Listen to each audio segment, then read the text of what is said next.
Anak-anak, kalian tahu nggak apa itu pecahan? Yuk kita cari tahu.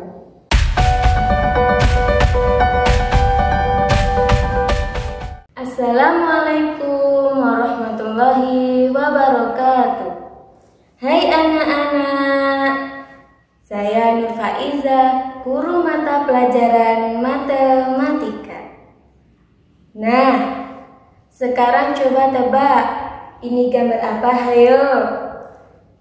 Ya, betul sekali. Saya membawa sebuah piring kaca. Dan piring ini kondisinya masih utuh loh.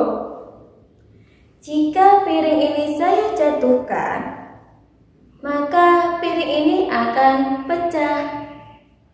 Piring yang pecah itu biasanya kita sebut dengan pecahan piring. Pecahan piring adalah bagian piring yang utuh. Jadi, dari kejadian itu tadi, pecahan adalah bagian-bagian kecil dari benda yang utuh. Sekarang, coba perhatikan di samping saya ya. Pecahan itu dapat ditulis dalam bentuk A per B, di mana B tidak sama dengan 0. Dalam hal ini, A disebut pembilang dan B disebut penyebut. Anak-anak, jika 2 dibagi 3 itu dituliskan dalam bentuk pecahan, maka menjadi 2 per 3. Artinya, 2 dibagi 3 nilainya sama dengan 2 per 3. Gimana anak-anak? Sudah jelas kan? Yuk kita lanjut ke contoh soal berikut ini. Coba kalian tentukan bagian yang diarsir dari gambar-gambar berikut ini. Pada gambar yang pertama, pertanyaannya, ada berapakah bagian yang diarsir? Yaitu 3 bagian dari 4 bagian, di mana 3 adalah jumlah dari bagian yang diarsir dan 4 adalah jumlah dari keseluruhan bagiannya. Sehingga bentuk pecahan yang didapat adalah 3 per 4. Pertanyaan selanjutnya, ada berapakah bagian yang tidak diarsir? Yaitu 1 bagian dari 4 bagian, di mana 1 adalah jumlah dari bagian yang tidak diarsir dan 4 adalah jumlah dari keseluruhan bagiannya. Sehingga bentuk pecahan yang didapat adalah 1 per 4. Pada gambar yang kedua, pertanyaannya, ada berapakah bagian yang diarsir? Yaitu 2 bagian dari 5 bagian, di mana 2 adalah jumlah dari bagian yang diarsir dan 5 adalah jumlah dari keseluruhan bagiannya.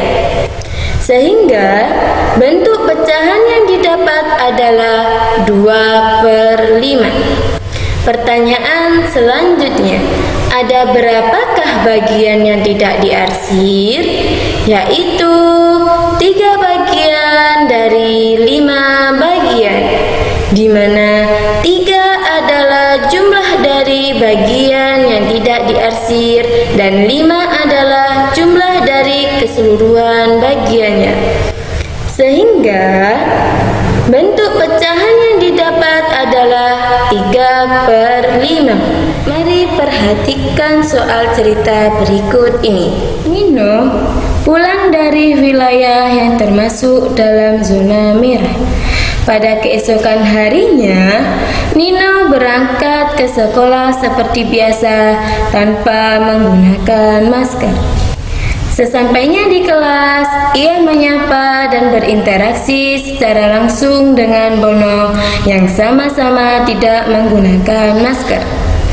Saat berinteraksi dengan Bono, Nino bersin-bersin dan mengenai Bono.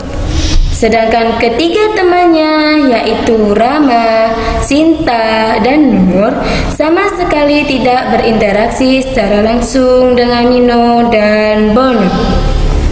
Mereka bertiga memakai masker dan tidak lupa menjaga jarak. Pada hari itu juga, di sekolah mengadakan rapid test untuk semua yang berada di lingkungan sekolah.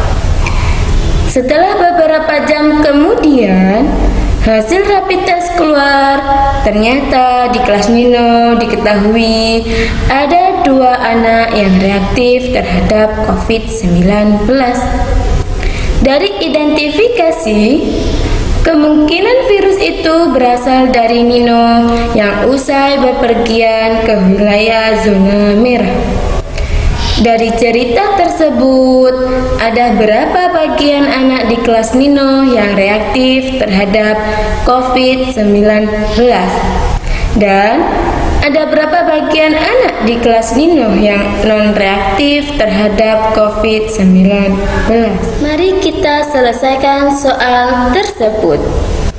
Dari soal tersebut diketahui jumlah keseluruhan anak di kelas Nino ada 5. Lalu jumlah anak yang reaktif terhadap COVID-19 ada 2. Dan jumlah anak yang non-reaktif terhadap COVID-19 ada 3.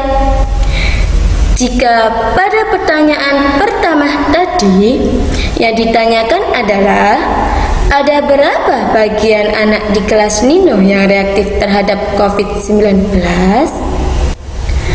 Maka jawabannya adalah 2/5 bagian, di mana 2 adalah jumlah dari anak yang reaktif terhadap COVID-19 dan 5 adalah jumlah dari keseluruhan anak di kelas Nino. Kemudian, jika yang ditanyakan adalah ada berapa bagian anak di kelas Nino yang non-reaktif terhadap COVID-19,